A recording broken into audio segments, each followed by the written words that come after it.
me the fact that both of these guys, almost like they've been told to wear a uniform, but it works. It does work. Right? Yes. And I would almost bet, Adi, this is not intentional. No, I really don't believe this is intentional at all. But I also believe when it comes to this white and the gold trim from Usyk, I believe it has something to do with the Bible. I believe it's a religious thing, and I believe like that has been a lot of his driven motivation, his belief in Jesus Christ. And not just that, when he came here, the first thing he did was go to church, and he's been saying it the whole time during this whole promo. You know, there's something, I've been lucky enough to have sat down with Rico a few times now in the lead up to this fight. When he talks, he makes you believe him. He speaks with such assuredness, such authority, where obviously, look, he's a big underdog, but you believe that something crazy could happen because of the way he talks. Well, there is mental. Oleksandr Usyk are the punches you can't see.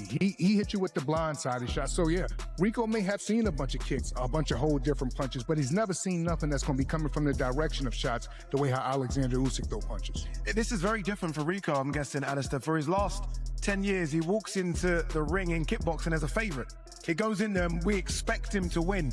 This will be the first time in a long time he's walking into a ring and nobody here expects him to win. And that can be his...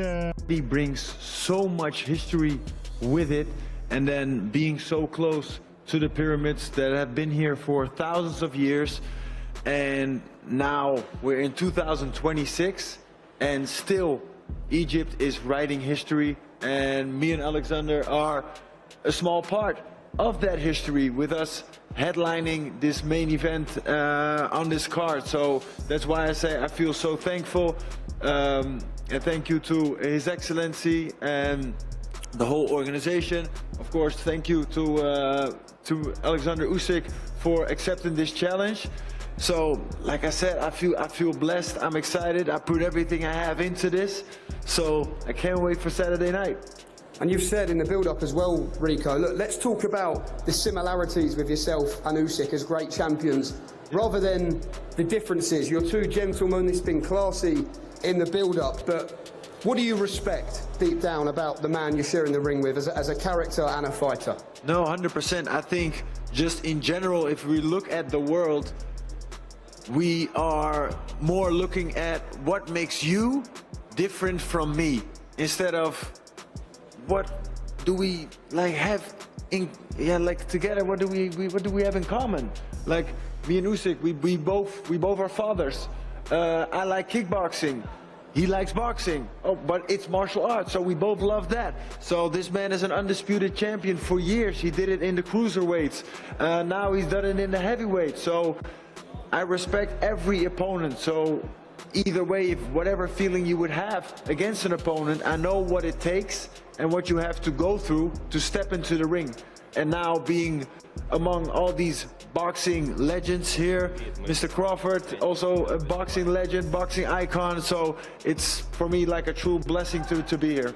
And Oleksandr, one to you, just in the middle of your selfie video there before we work down for the teams. The same question for yourself, Oleksandr. You know what it takes to reach the top, but not only that, to stay at the top for so many years, like Rico has done, as a challenge, as an athlete, a competitor. What do you respect about the man next to you on the stage here tonight? Listen, I respect all my rivals because I know how it's. Because who training boxing, kickboxing, wrestling, you know, fights, it's amazing guys and the crazy guys. Yes, I respect all my rivals, but it's hard sport, bro. You training boxing? I had one spar and that was it. So no. Please, go try one training, one round. The real sparring. I'll try. Yes. I'll try. I respect all my rivals, bro. Yeah. I need to look after my nose. Don't worry. I'll be out of a job. Protect, caps, no problem. Thank you, Oleksandr. Come my camp. Can I, yeah? Of course. Okay, no problem. I'll take you up on that offer. Thank you, Oleksandr. Let's work our way down the table then. I can't quite see him down there, but I'm sure he looks wonderful. As always, Mr. Versace himself, Rick Reno. Rick, firstly to you, are you there? Can you lean forward? I can't see you down the end there. There you are, Rick. Brilliant. Great to see Rick Reno in the house. Rick, what a special night. We've had so many special nights, haven't we, with the Ring magazine. We've really been spoiled so far in so many magnificent venues all around the world. But where does this one rank? What makes this so special for you and for the Ring magazine? You'd have to rank. Instead of telling you about how amazing Toonby really is, why don't I just show you? Let's say we want a bee explaining the law of gravity. And boom, in 1 second, you have... Usyk versus Rico Verhoeven just got real, and the final predictions from boxing insiders might actually shock you, because not everyone is writing Rico off. In fact, one name you would never expect is making a case that Rico could genuinely shake things up. But there is also a twist in Rico's own words that could end his night before it even begins. I ain't gonna beat a boxer in a boxing fight. It's not happening. I might beat some, do you know what I mean, at a certain level, but like I'm not gonna jump in and beat like a Usyk or a Tyson Fury or Anthony Joshua. It's just not happening.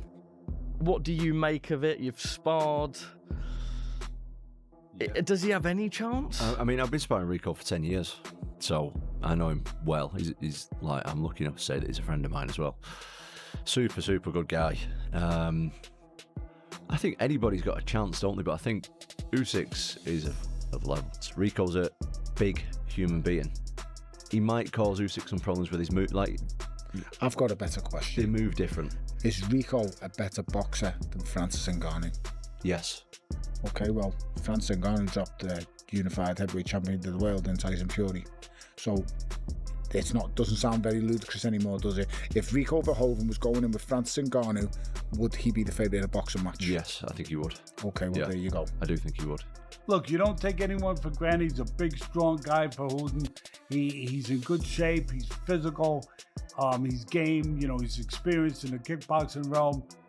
You don't take anyone for granted, but he doesn't figure to have any chance against Usyk. And Usyk is Tom Aspinall, who has actually shared sparring time with Rico, believes stepping completely away from a traditional boxing style could be Rico's greatest weapon. In his view, bringing something unpredictable and unfamiliar into the ring is exactly what could trouble Usyk and turn this into a genuinely great fight. Usyk has seen everything inside a boxing ring, but he has never seen Rico Verhoeven. Okay, well, Francis Ngannou dropped the unified heavyweight champion of the world in Tyson Fury. So doesn't sound very ludicrous anymore, does it? If Rico Verhoeven was going in with Francis Ngannou, would he be the favourite in a boxing match? Yes, I think he would. Okay, well, there you go. I do think he would. But I am a little bit biased on Rico's side. But well, if that's the case, then this guy's got a chance. Because Francis Ngannou gave Tyson Fury an absolute hell of a fight. I'm not saying he beat him. A lot of people do think he beat him. And I understand why he beat him. Come on, you've been in the ring with Usyk though. Like, unfortunately, I have, yeah. But it makes no change on what my opinion is. Rico Verhoeven is dangerous. But Tony Bellew immediately adds the counter. He agrees that Rico carries a real edge in the early rounds, the unpredictability, the size, the unfamiliar angles. But Bellew believes that edge fades fast. By round 2 or 3, once Usyk reads Rico's style and begins exposing the gaps, Bellew sees Rico getting progressively overwhelmed by Usyk's relentless pressure. The window is small and it closes quickly. And then comes the moment that stopped everyone. Rico himself, when asked about his game plan, casually mentioned that if things are not going to plan in the 8th or 9th round, he might even consider throwing a high kick. Something that is clearly not allowed in a sanctioned boxing match. The room went quiet. I'm interested to know. Does he land a punch against Oleksandr Usyk? Absolutely. Do you want to bet? He lands a No, he'll land a punch. He will land punches on Oleksandr Usyk. He'll be actually took back in the first 2 to 3 rounds by his style and what'll happen. Do you agree? I'm not sure. I do. I think. See, this is only from my experience of sparring boxers, which obviously sparring fighting is different, especially at that level. So there's a little disclaimer for you. But so boxers, right? They've been used to fighting someone who's come through the amateur program in boxing, and they've all got generally speaking, a pretty similar style. They'll throw a 1-2 and a left hook. They work behind a jab. They'll jab to the head and the body. They'll throw a 1-2. They'll all do similar stuff. They'll have 50 amateur fights, 100 amateur fights, 30 pro fights, and they're all doing similar stuff. Now, when I've sparred boxers in the past, the success that I've had, which is very limited, I'll hold my hands up and say, I'm not going out there and pinging like professional boxing, a boxing spar, because I'm not, but the success that I have is when I do stuff that they're not used to. I'll be miles out range, I'll dive in and do weird stuff that they're not. And then Teddy Atlas delivers the coldest prediction of all. He sees no real chance for Rico, none. Atlas points out that fights like this often get labeled as entertainment or scripted spectacles, but Usyk does not play along with any narrative. He draws the comparison directly. Anthony Joshua stopped Jake Paul in the 6th round, and Atlas believes Usyk would finish Rico even earlier. Because for Usyk, this is simply not a challenge. It is a routine. So where do you land? Does Rico's unpredictability give him any kind of fighting chance, or does Usyk end this early and make it look easy? Drop your prediction in the comments right now. Hit like, subscribe, and turn on notifications, because as fight night gets closer,